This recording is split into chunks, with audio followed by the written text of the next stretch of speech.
अप्सरा और गंधर्वों की रति क्रीड़ा वर्णन।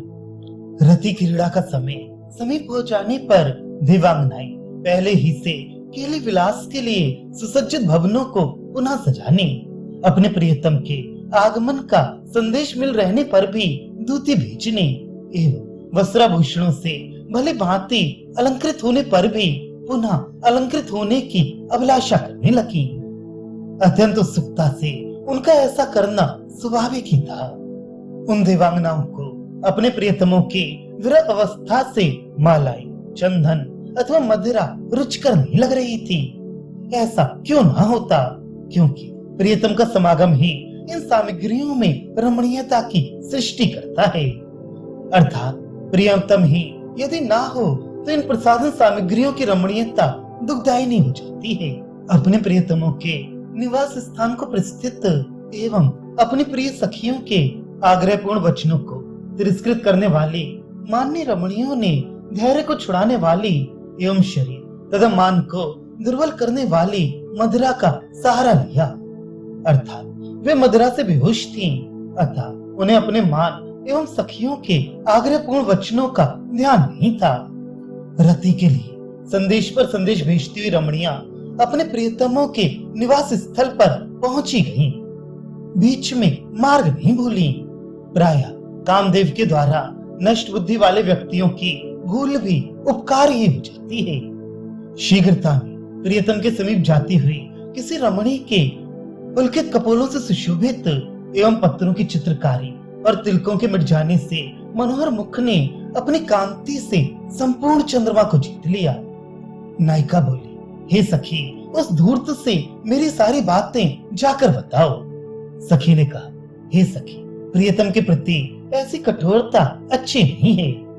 नायिका, तब उसे अन्य विनय द्वारा मनाकर मेरे पास ले आओ।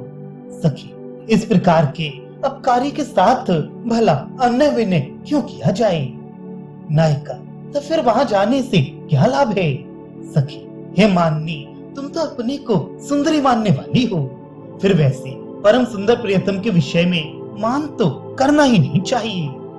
इस प्रकार का वार्तालाप वे दोनों सखियां कर रही थीं कि उनके प्रेमी जन स्वयं उपस्थित हो गए और उन्हें उसके इस वार्तालाप से बड़ा सुख मिला। प्रियतम के नूतन समागम के कारण उल्कावली तक में व्याप्त श्वेत बिंदुओं को धारण करने वाली प्रियतमों के वक्ष स्थल पर लेटी हुई उन रमणियों के तिलक आदि अलंकार यद्यपि छूट गए थे, तथापि उनका वे छूटना ही अलंकार बन गया। ईख के रस की मदिरा के पान से उन्मत्त एवं स्वयं प्रियतमों के समीप उपस्थित होने वाली उन रमणियों के मान को शीघ्र ही दूर करने वाला एवं उनकी लज्जा को शिथिलित करने वाला कामदेव था या वो मदिरा थी, इस विषय में कुछ कहा नहीं जा सकता।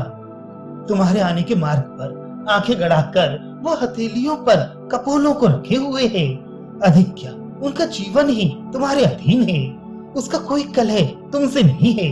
इस प्रकार बारंबार नायक को प्रसन्न करने के लिए सखियों द्वारा कही गई वो वाणी नायिका के प्रति बार बार नूतन लगती रही। सच्ची है, अपनी प्रियतमा के अनुराग की प्रगाढ़ता कामियों को प्रसन्न करती ही है। जो लज्जा पहले उन देवांगनाओं को प्रियतम की ओर सीधे न देखकर तिरछा देखने के लिए विवश करती थी, प्रियतम के वक्ष स्थल पर लेटने से रोकती थी और इस प्रकार उस समय वो नायिका की शोभा बढ़ाती थी, वही अब उनकी रति क्रीड़ा के अवसर पर दूर हो गई।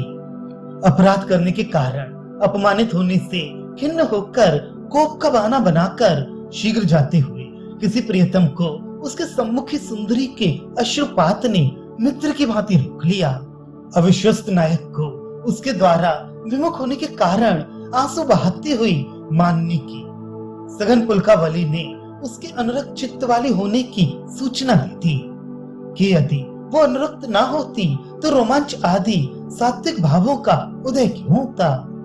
प्रियतम द्वारा चंचल नेत्रों वाले प्रियतमा का मुख बलपूर्वक चुम्बन कर लेने पर नीवी का बंधन छूट जाने से उसका वस्त्र नितंब प्रदेश से लज्जा के साथ ही शिथिलित हो गया। अर्थात वस्त्र तो ढीला हो ही गया, उसकी लज्जा भी शिथिलित हो गई।